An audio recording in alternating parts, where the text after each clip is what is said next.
आज जो टॉपिक है आत्मिक युद्ध और अधिकार। अब निकालेंगे उत्पत्ति 1:26। परमेश्वर ने कहा, धीरे धीरे हम मनुष्य को अपने स्वरूप के अनुसार अपनी समानता में बनाए और वे समुद्र की मछलियों और आकाश के पक्षियों और घरेलू पक्षियों और सारी पृथ्वी पर और सब रेंगने वाले। अब यहाँ पे क्या बोलता है, जब परमेश्वर ने उत्पत्ति यानी कि जो पूरे संसार को बनाया तो वहाँ पे एक है, ये नहीं बोला गया कि मैं, यहाँ पे तीन जने यहाँ पे यानी कि पिता पुत्र और पवित्र आत्मा। जब परमेश्वर यहोवा ने जब संसार को बनाया तो उसने जो अधिकार था सारी पृथ्वी पर जितनी भी चीजें हैं उस पर परमेश्वर ने मनुष्य का अधिकार दिया। पर लेकिन हम देखते हैं तो क्या वो अधिकार है हमारे पास? वो अधिकार अब तक है नहीं। पर लेकिन जो हम नए नियम में पढ़ते हैं तो नए नियम में यीशु मसीह के आने के बाद वो अधिकार हमारे पास आ गया।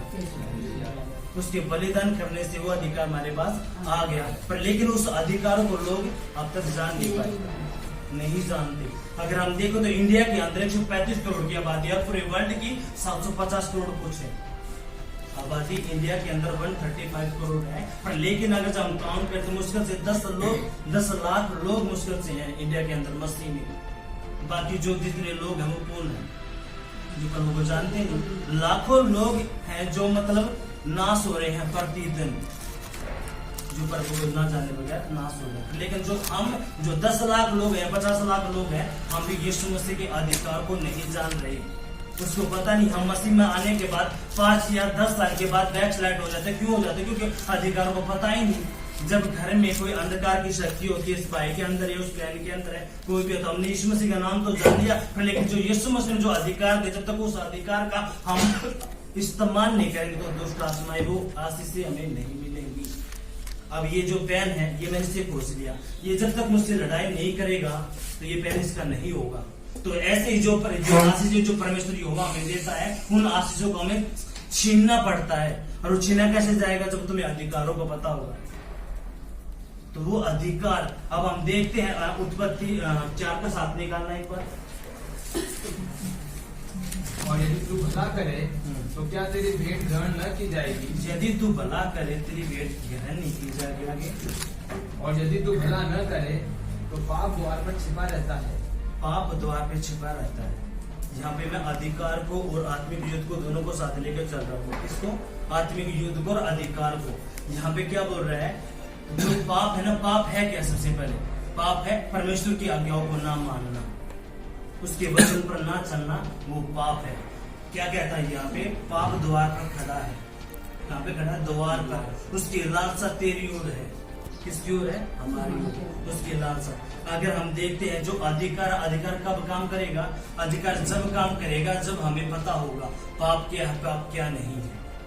अब परमेश्वर ने तो सब कुछ हमें दे दिया। हम कहते हैं कि यीशु मसीह ने हमें जो अधिकार दिया है उस अधिकार का जब तक हम इस्तेमाल नहीं करेंगे तो वो आशीष से वो वरदान हमारे पास नहीं आएंगे। अब वो पाप द्वार पे, वो पाप है क्या वो देखते हैं। इस संसार के अंदर लाखों तरह की दुष्ट आत्माएं हैं, लाखों तरह की। पर लेकिन लोग बात क्या सोचते हैं? हाँ वैसे ऐसे ही है, उनको पता ही नहीं। जो लाखों तरह की दुष्ट आत्माएं हैं उनमें से जो मैन है ना, जो मतलब लोगों को भरमाती है, वो कुछ है और वही हमारे जीवन में पाती है। हम कौन से वो देखते हैं? जो कड़वाहट रखते हैं, विचार करवाते हैं, जो विचार में सोचते हैं चल यार तो जो व्यभिचार की दुष्ट आत्माएं हैं, हम बोलते हैं यीशु मसीह के गाने या उसकी कोई वीडियो कुछ आ जाता कुछ होगा। एक किसी के प्रति कोई कड़वाहट है, वो कड़वाहट कौन लेके आता? हम सोचते हैं कि वैसे ही आती होगी, लेकिन कड़वाहट की वो आत्मा है, व्यभिचार की वो आत्मा है, झूठ की वो आत्मा है। हम सोचते हैं थोड़ी देर के लिए बोलने चल क्या जाता है बोल लेना। पर लेकिन हम देखते हैं जब हवा के पास सांप आया था तो शैतान आया था तो उसने उस वचन को तोड़ा था। उसने वचन को तोड़ा था। क्या सच में परमेश्वर ने जो फल बनाया है, क्या तुम इस बगीचे की जो फल तुम नहीं खा सकते? तो हवा की उसने बात ली तो उसने वचन को तोड़ के वो कर दिया। तो जब शैतान हम मशीन में चल रहे, उस दौड़ में चल रहे हैं, तो हम जब देखते हैं अगर शैतान मन थोड़ा डालेगा, ठीक है, अक्सर न बोलना है झूठ, तो झूठ के साथ है और जो अंधकार की शक्ति है ना उसके साथ वो भी उसके अंदर एंटर कर गई। आपने झूठ बोला ना, चल मजे लेते हैं, चल कोई बात नहीं। तो वो जो झूठ वाला दुष्ट आत्मा, तो उसके साथ व्यभिचार की भी आत्मा आ गई। एक जब समुद्र का जब एक एग्जाम्पल लेते हैं, समुद्र के अंदर जो किश्तियां होती हैं, नाव होती है, अगर उस नाव के अंदर एक छेद हो जाए और 4-5 छेद हो जाए, तो 4 छेद होने के बाद जिसमें 4 छेद हो चुके हैं वो जल्दी डूब जाएगी, जिसमें एक है वो थोड़ा लेट डूबेगी। तो यही हमारे जीवन है, ठीक है। जब तक हमारे जीवन में जो पाप मिलेगा ना, चाहे वो विचार का है, चाहे झूठ का, चाहे गड़बड़ का, चाहे गाली का है, वो चलता रहेगा। और हमारी जिंदगी में यीशु मसीह में आने के बाद भी हमारी जिंदगी एक नरक है। जब तक तुम्हें यीशु मसीह का अधिकार तुमने जानना है, यीशु मसीह को करने के लिए इन चीजों से तुम्हें दूर होना पड़ेगा। किन चीजों से? एक तो जो व्यभिचार की जो दुष्ट आत्माएं, कड़वाहट की, क्रोध की है, चुगली करना, झूठ बोलना, गाली देना, नशा करना, ये क्या है? ये अंधकार की शक्तियां हैं मेरे भाइयों। इसकी है अंधकार की शक्तियां हैं जो लोगों को भरमाती है। पर लेकिन लोग बात ऐसे चलते रहते हो, सोचते हैं ये छोटी बात है। अब जैसे कि आप पर बोगस मैं दे रहा हूं 1 घंटा और ये भैया दे रहे हैं 10 घंटे या 6 घंटे, तो परमेश्वर के साथ आपका अच्छा रिलेशन नहीं है, इसके साथ रिलेशन है। उसके साथ जितना इसमें बिताएगा वैसे तो परमेश्वर के गुण के अंदर आएंगे। आप क्या सोचते हैं 1 घंटे की प्रार्थना आपका जीवन बदल देगी? 1 घंटे की प्रार्थना में कुछ भी नहीं होता। जैसे बड़े बड़े जो पास्टर है ना, जो बड़े बड़े प्रॉफिट है, इवेंजलिस्ट है, कोई भी है, तो उनकी सेवा, किसी को 10 साल हो जाते हैं, किसी को 25 साल, उनकी सेवा मुश्किल से 100, 200, 1000 इंसान होते हैं। पर लेकिन कोई ऐसा भूमि भड़ाका करता है, अब उनके लाखों के लोग आ जाते हैं, 25,000, 10,000, 20,000 ऐसे आते हैं। क्या चक्कर? उनकी उम्र 35-30 साल। हमको नुरा को देखते हैं, उसके देखते हैं, हम अपने पास्टर को भी देखते हैं, मेरे को भी देखते हैं, उनको 24 साल हो गए। अब क्या सिस्टम है? कहीं ना कुछ तो बिच्चा है ना, किसी बात को तो कमी है ना। तो वो कमी क्या है? उस कमी को हमें देखना है। वो अधिकार, जब तक वो अधिकार, जब घर में एक जो हम देखते हैं, मेरा भाई परेशान है, मेरा पापा दारू पी रहा है, जब तक हम सोचते हैं मेरा पापा दारू पी रहा है या गाली दे रहा, लेकिन उसके पीछे है क्या?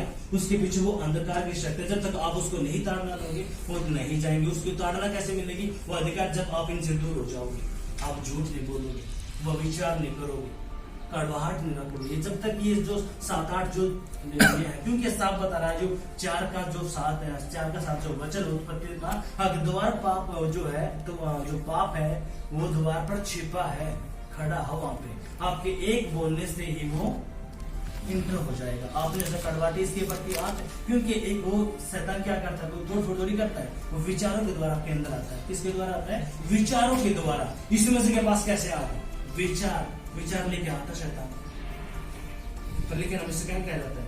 अब मैं यहाँ पे किनसे बात कर रहा हूँ? किसी विश्वासी से बात नहीं कर रहा। यहाँ पे जो परमेश्वर के चुने हुए है ना, उनसे मैं बात कर रहा हूँ। यहाँ पे अगर आपको अब तक अपनी बुलाहट का, अपने प्लेस का नहीं पता, तो आप बकवास हो अब तक, ठीक है। क्योंकि परमेश्वर जब हमें चुनता ना, उसी टाइम पे हमें अपनी बुलाहट और प्लेस के बारे में बता देता है, ठीक है। अगर आपको नहीं पता है तो कहीं ना कहीं दिक्कत है, क्योंकि आपको वो जगह है नहीं, आपने अपने प्रार्थना नहीं की, क्या नहीं कि वो आप जानते हो, ठीक है। पर लेकिन आपने 3 साल निकाल दिए, 4 साल निकाल दिए, जब हम परमेश्वर खड़ा करता है ना, तभी हमारे अंदर वो डाल देता है। वो अब हमारी कौन सी बुलावट है, कौन सी वो, क्योंकि मुझे अपनी बुलावट का पता है और मेरे बोलने का तरीका जो कुछ है मैं जानता हूँ, क्या मैं परमेश्वर ने कौन सी मुझे बुलावट दी।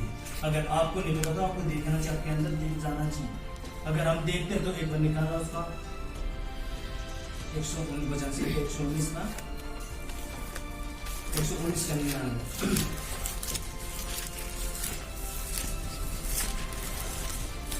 मैं दिखा रहा हूँ कि यहाँ पे हमें शिकायत हो जाता है कि अच्छा कर क्या है, क्योंकि मैं यहाँ पे जो चुने हुए लोग है ना, क्योंकि पौलुस खुद कहता है कि मैं हार मास की सलाह नहीं देता, ठीक है। जो आत्मा में चलते, आत्मा कौन से देगा?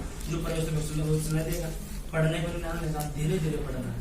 मैं अपने सब शिक्षकों से भी अधिक समझ रखता हूँ, क्योंकि मेरा ध्यान तेरी चेतावनियों पर लगा है। हाँ, ठीक है। मैं अपना शिक्षकों से भी अधिक, हाँ, मैं अपने शिक्षक जो मुझे सिखाने वाले हैं उनसे भी ज्यादा ध्यान समझ रखता हूँ। क्यों रखता हूँ? क्योंकि मुझे तेरी चितौनी यानी कि तेरे वचनों का मुझे ज्ञान है, तेरी आज्ञाओं का मुझे ज्ञान है, ठीक है। इसलिए मैं समझ रखता हूँ। क्यों रखता हूँ? क्योंकि मैं तेरे साथ लिपटा रहता हूँ, ठीक है। मुझे 1 घंटा फोन नहीं करता, क्योंकि जो कोई परमेश्वर के साथ लिपटा रहेगा, उसके वचन में बनता रहेगा, उसकी आज्ञाओं में रहेगा, तो वो परमेश्वर को अच्छे से जान पाएगा। या 1 घंटे वाला जानेगा। आगे पढ़ना, आगे क्या बोलता हूँ? मैं पुण्यों से भी समझदार हूँ, क्योंकि मैं तेरे उपदेशों को पकड़े हुए हूँ। हाँ, पुराने यानी कि जो पुराने जिसे 10 साल हो गए 20 साल हो गए उनसे भी ज्यादा समझदार हूँ, क्योंकि मैं तेरे उपदेशों को तेरे वचनों को लिपटे हुए अपने अंदर रखे हुए हूँ। कौन कह रहे हैं यहाँ पे? ये जो वचन दाऊद ने कह रहे दूसरा वचन मीन है जो ये कह रहा है कि मैं तेरे वचनों को अपने हृदय में तेरे अपने हृदय में रखी हुई और उन पे मैं चलता हूँ, क्योंकि मैं उनसे लिपटा रहता हूँ। लेकिन हमें क्या किया जाता है? मैं यहाँ पर चुने हुए की बात कर रहा हूँ ना। अगर थारे अंदर पवित्र आत्मा मेरी इन बातों को वही समझेगा जो पवित्र आत्मा से भरा हुआ है, और जो नहीं है तो खाली ऐसे वैसे नहीं जाएगा। जो पवित्र आत्मा से भरा हुआ वही समझेगा। लहार हंसनी लेकिन मैं ना क्योंकि मैं अभी स्टैंडर्ड महसूस कर रहा हूँ उस फील्ड में। ठीक है, मुझे पता कि कल तक कोई कार्य नहीं थी, आज सुबह ही मेरे अंदर सब कुछ निकल के आया। अब मुझे क्या बताना क्या नहीं करना। अगर मैं परमेश्वर के वचन से लिपटा रहूंगा तो पवित्र आत्मा मुझे गाइड करेगा। हाँ, आपको जाना क्या नहीं करना है, क्या वो करना है। नहीं अगर चाहिए कि खाली विश्वासी बन के जीना है, उनके लिए ये बातें हैं, अधीनता में बने रहो, ये बने रहो, वो करने ये वो करो, ठीक है। पर लेकिन आप पवित्र आत्मा के द्वारा चलते हो और वचन में उसके साथ लिपटे रहते हो। ये नहीं अभी ये कहने का ये मतलब नहीं है आप पास्टरों को गालियां दो वो दो, ना वो कुछ भी कहे, हमें सुनना है। हमें उनकी बातों को सुनना, उनसे पूछे उनके परमेश्वर के दास है, वो अभिषेक किए हुए परमेश्वर के दास है। तो ये जो ये वचन है यहाँ पे आप उससे अगला पढ़ना क्या कह रहा हूँ? मैंने अपने पापों को हर एक बुरे रास्ते से रोक रखा है, जिससे मैं तेरे वचन के अनुसार चलूं। मैंने अपने पापों को हर बुरे रास्ते से रोके रखे, यानी कि मैंने सारे के सारे पापों से, सारे के सारे गंदे कामों से मैंने अपने आप को रोके रखा, क्योंकि मैं तेरे वचनों पे चलता हूँ। किसके उस पे चलता हूँ? वचनों पे चलता हूँ, तेरे में ध्यान रखता हूँ। जब तक हम परमेश्वर पे ध्यान नहीं रखेंगे, उसके वचनों पे नहीं चलेंगे, जब हम प्रार्थना वचन करते हैं ना तो सब एक वो काम होता है। लेकिन जब हम कुछ खाना खाते हैं उसके साथ अचार भी आ जाता, सलाद भी आ जाता, तो महले पे डाला हो जाता है ना। तो ऐसे ही जब हम उपवास में भी आते हैं ना, हफ्ते में एक बार 2 बार करते हैं, तो आपका जीवन जबरदस्त होगा और अद्भुत काम होंगे। अगर आप प्रार्थना वचन कर रहे हो और उपवास नहीं कर रहे हो तो आपका एक नाम मात्र है, जैसे 2-3 10 नाम मात्र मस्ती में करके चलते रहना। लेकिन आप उपवास प्रार्थना करोगे, प्रभु के लिए कुछ सैक्रिफाइस करोगे, परमेश्वर यहोवा अद्भुत काम करेगा, आपकी मिनिस्ट्री जबरदस्त हो जाएगी। लेकिन हम ये जो अधिकार है ना, जब तक ये अधिकार नहीं करेंगे, अधिकार जब तक ये आपकी इच्छाओं बातें है ना, जो आत्मिक युद्ध, ये आत्मिक युद्ध, ये आत्मिक युद्ध आपको जब लड़ना है, जब आपको आत्माओं की परख होगा। आत्माओं की परख कैसे होगा? जब आप इन कामों से दूर हो। इन कामों को दूर कौन करेगा? पवित्र आत्मा। पवित्र आत्मा कैसे करेगा? वापस बताओगे, स्ना बता नहीं दे तो कैसे काम करेगा? स्ना दे रहे हो आप 1 घंटा, 1 घंटे से हो जाएगा, कुछ भी नहीं होगा। आप इस घंटे में काम करेगा तो वही 1 घंटे में कुछ भी नहीं होगा। मैं यहाँ पे फेर कर चुने हुए को बात कर रहा हूँ। मैं यहाँ पे जो चुने हुए हैं ना, जो परमेश्वर के दास लोग हैं, जो अलग किए गए हैं, तो उनसे बात कर रहा हूँ। अगर यहाँ पे आगे एक लड़का वो करता तो फिर बना ये करते तो कुछ हो नहीं, ठीक है। जब तक हमारे अंदर में वो बातें नहीं चलेंगी तो बात कुछ भी नहीं होगा। मैं यहाँ पे फिर बता रहा हूँ कि मैं चुने हुए लोगों से बात करूँ, जो परमेश्वर धमाका खाएंगे यहाँ से जाने को। आमीन। वो करना है भाई। आप सोचते हो जो और जो लोग हैं, बस पास्टर बोलेगा अगर भाई तेरी यह सेवकाई है, तेरी वह सेवकाई, पवित्र आत्मा तुम्हें भी बोलेगा। अगर तुम्हारा रिलेशन के साथ है तो तुम्हारा रिलेशन के साथ है तो पवित्र आत्मा आपको भी बोलेगा। अगर है ही नहीं, आप 1 ही घंटा दे रहे हो, 1.5 घंटा दे रहे हो तो कुछ भी नहीं है। आप यहाँ पे आके पास्टर के इसमें देखा जाना, ठीक है। एक जो प्रॉफिट होगा, एक अपोस्टल होगा, उनकी फिनिशियर देखना, एक प्रॉफिट की देखना, एक पास्टर की देखना, एक जो उनकी देखना। एक तो अभी जितने भी क्लास के जितने बच्चे हैं, इनमें से जो पढ़ाने वाला कोई टॉप आता है, कोई कुछ आता है, कुछ ना कुछ तो बात है ना। अब ये जो कल को से चलाएगा, ये टॉप है, अगर ये प्रॉफिट लगता है, इसकी अलग रहेगी, इसकी जो वीडियो वो भी जबरदस्त होंगी, इसकी जो पास्टर कुछ भी है तो उसकी जितनी आग उसके अंदर होगा ना, उसके द्वारा इस सारा काम होगा। वही मतलब इस तरह की होगी। बताने का बहुत कुछ था, पर उसने मुझे इजाजत नहीं देना। सारा गौरवादन नहीं पर